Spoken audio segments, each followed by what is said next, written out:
Bano be bamu ku bakristo okuva mu ssaza lya Kiyinda Mityana be tusanze ku ekereziya ya Kiyinda nga bali mu keetalo okuteekateeka ekyokulya. Ku kitebe ky'essaza lino kye kimu ku bifo abalamazi bye bettanira olw'okuba nti waliwo abajulizi 3 abalina akakwate ku kifo kino okuli Lukkabaana ba Kintu, Matiya Mulumba ne Nuwa Mawaggali, era ng'ono yatuuka n'okubbulwamu erinnya ly'ekereziya eno. Kino kiviirako abakristo okuva mu bitundu eby'enjawulo okulamagako mu kifo kino nga tebannaba kweyongerayo ku lugendo lwabwe olw'ennamugongo. Gubadde guli gutyo n'abalamazi okuva mu bitundu eby'enjawulo ne batuuka mu kifo kino era balabiddwako nga bali mu kukolebwako masaaji. Oluvannyuma beeyiye ku nnyiriri okufuna ekyokuzza eri omumwa.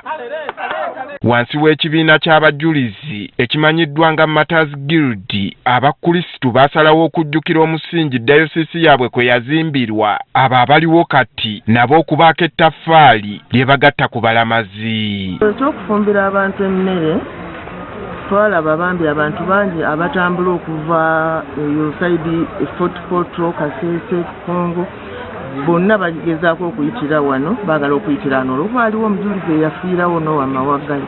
Bami ne tulaba nga bwe batuukawo, this is not a town, banoonya ekyokulya nga tebakiraba, banoonya ekyokunywa nga tebakiraba.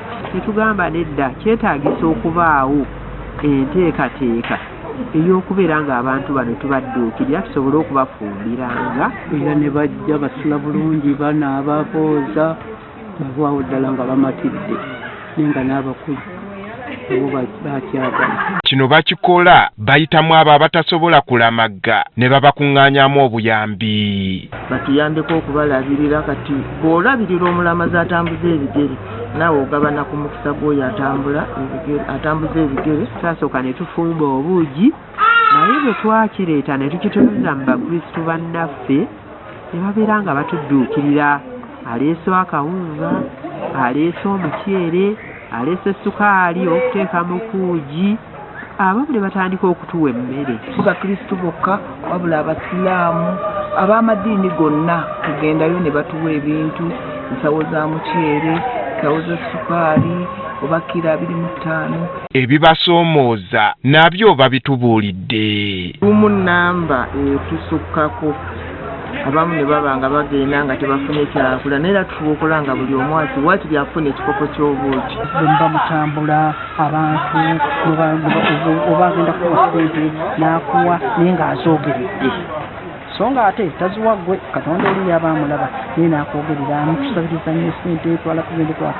Baabalamazi basiimye nnyo enteekateeka eno. Abantu bano abaatulabiridde olunaku olwaleero nga ne bulijjo batulabirira tulya bulungi tuli basanyufu nnyo Mukama abatuwere nnyo omukisa. Tulidde twebase bulungi ate atwaniziddwa bulungi era tweyongera okusaba Katonda akkirize Nowa Mawaggali n'abajulizi bonna abaafiira wano bongere okutereeza ensawo z'abantu ba wano. Tulidde tukuse katugenze okufuna amaanyi agatambula olugendo oluddako. Tulebaza Mukama bawe kye basinga okwetaaga. Abalamazi bano wano we bawummulidde nga we bagenda okuva baddemu boolekera olugendo lwabwe olunaabatuusa ennamugongo okwetaba mu kusaba okujjukira kw'abajulizi ng'ennaku z'omwezi 3 omwezi gw'omukaaga.